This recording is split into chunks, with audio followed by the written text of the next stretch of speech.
Mga kahugot, welcome back sa channel ko. Alam ko marami sa atin ang nakaka-relate dito, lalo na yung mga torpe dyan.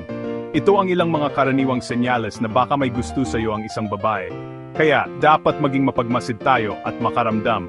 Tara, simulan na natin ang mga tips. Ready na ba kayo? Game! 1. Tignan ang body language niya. Kasi guys, hindi lahat nasasabi, di ba? Halimbawa, kung lagi siyang nakaharap sa iyo kapag nag-uusap kayo, kahit maingay, parang kayo lang tao sa mundo. O kaya, lagi kanyang hinahawakan sa braso kapag tumatawa siya, ay hala, may spark. At syempre, yung mga tinginan.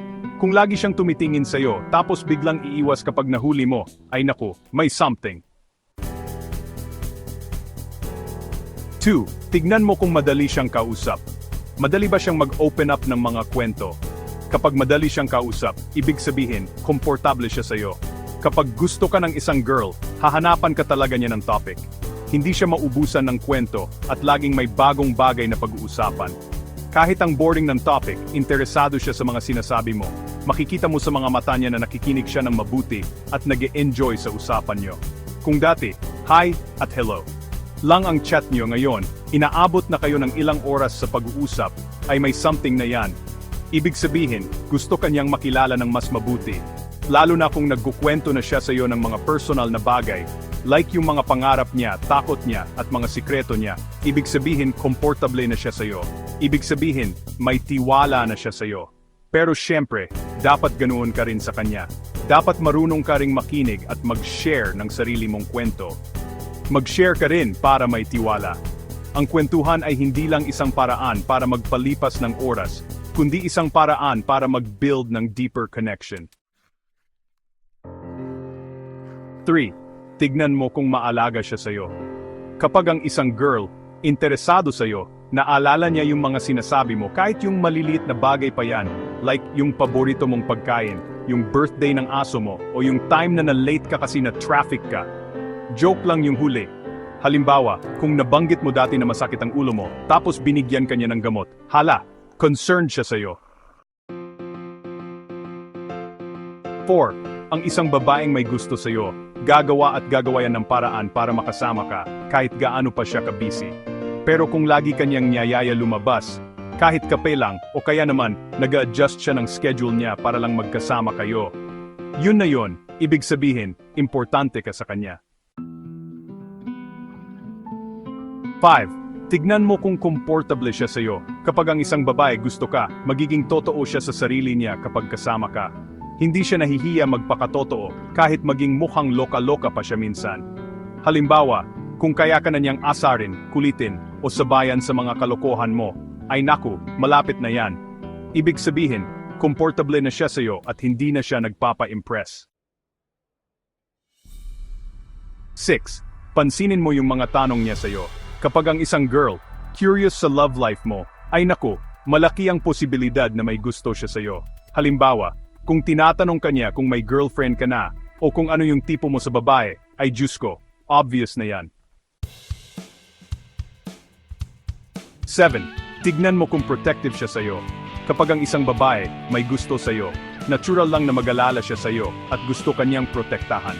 Halimbawa, kung lagi siyang nagpapaalala sa iyo na mag-ingat ka, kumain sa tamang oras o magdala ng payong kapag umuulan, ay naku, ang sweet. O kaya naman, kung may nang-aaway sa iyo, tapos bigla siyang sumingit at pinagtanggol ka, ay hala, knight in shining armor ang dating niya. 8. Obserbahan mo kung nag-ayos siya para sa iyo. Kapag ang isang babae may gusto sa iyo, gusto niyang magmukhang maganda para sa iyo.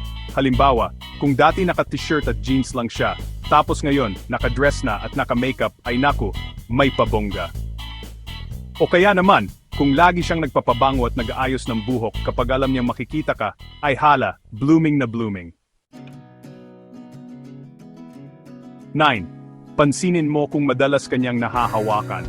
Kapag ang isang babae, komportable sa iyo, hindi siya mag-aalangang hawakan ka. Halimbawa, kung lagi siyang humahaplos sa braso mo kapag nag-uusap kayo, o kaya naman, hinahawakan yung kamay mo kapag tumatawid kayo ng kalsada, ay naku, may something na yan. O kaya naman, kung lagi siyang nagpapat sa likod mo kapag malungkot ka, ay hala, ang sweet naman.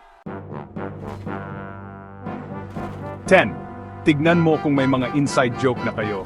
Kapag ang isang babae, close sa'yo, natural lang na magkaroon kayo ng mga biro na kayo lang ang nakakaintindi.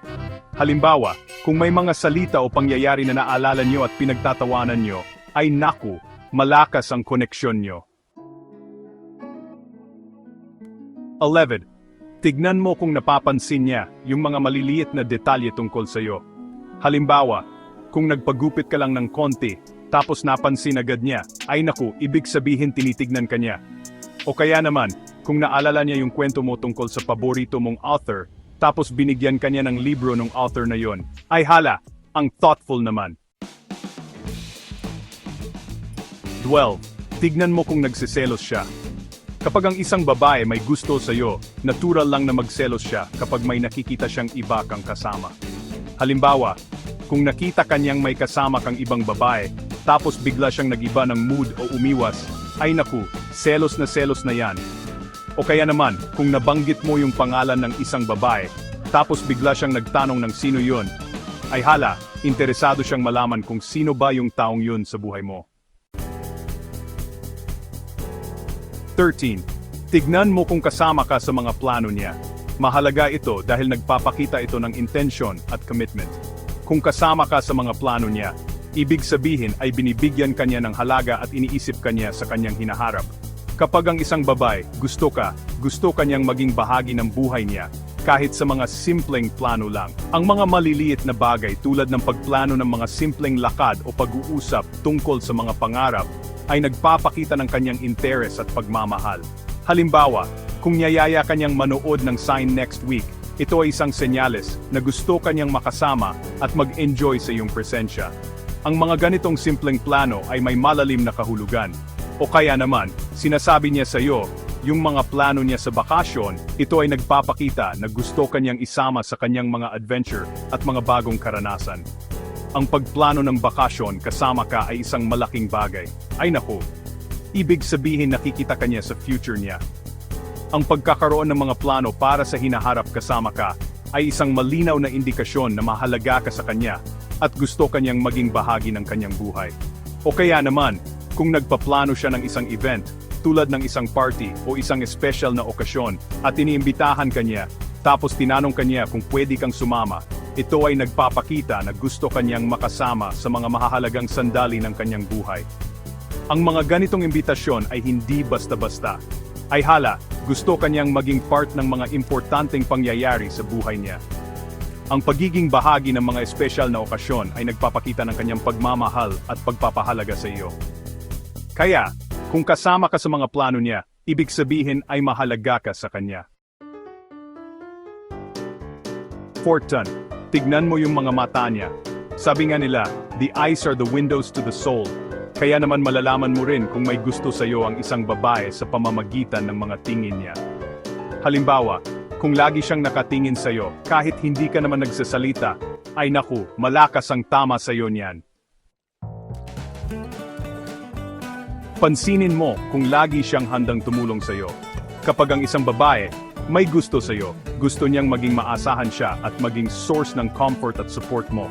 Halimbawa, kung may problema ka, tapos lagi siyang nandyan para makinig at magbigay ng payo, ay naku, maalaga yan. So, yan na yung 15 senyales na dapat mong tandaan para malaman mo kung may gusto sa iyo ang isang babae. Tandaan, ang mga senyales na ito ay maaring mag-iba depende sa personalidad ng babae. Pero siyempre, hindi lahat ng babae ay pare-pareho. May mga babae na mas expressive, at may mga babae na mas reserved. May mga babae na hindi masyadong obvious yung mga signs. Minsan, kailangan mo talagang maging observant at sensitibo sa kanilang mga kilos at salita. Ang pinakamahalaga ay ang magtanong at mag-usap ng tapat. Huwag kang matakot na mag-open up at sabihin ang nararamdaman mo, para malaman mo kung ano talaga ang nararamdaman niya. Ang komunikasyon ay susi sa anumang relasyon. Kaya naman, kung talagang gusto mong malaman kung may gusto ba siya sa iyo, huwag kang matakot magtanong. Mas maganda yung malinaw at direkta, kaysa naman nagbubulag-bulagan ka lang at umaasa sa wala. Masakit ang mag-assume, kaya mas mabuti ng malinaw ang lahat. At yun na yun mga kahugot. Sana ay nakatulong ang mga tips na ito para mas maintindihan nyo ang mga babae. Sana na-enjoy nyo tong video na to. Kung may mga tanong pa kayo o gustong idagdag, i-comment nyo lang sa baba. Kung nagustuhan nyo, huwag kalimutang mag-like, comment, and subscribe. I-share nyo na rin sa mga kaibigan nyo. See you sa next video. Bye! Ingat kayo palagi.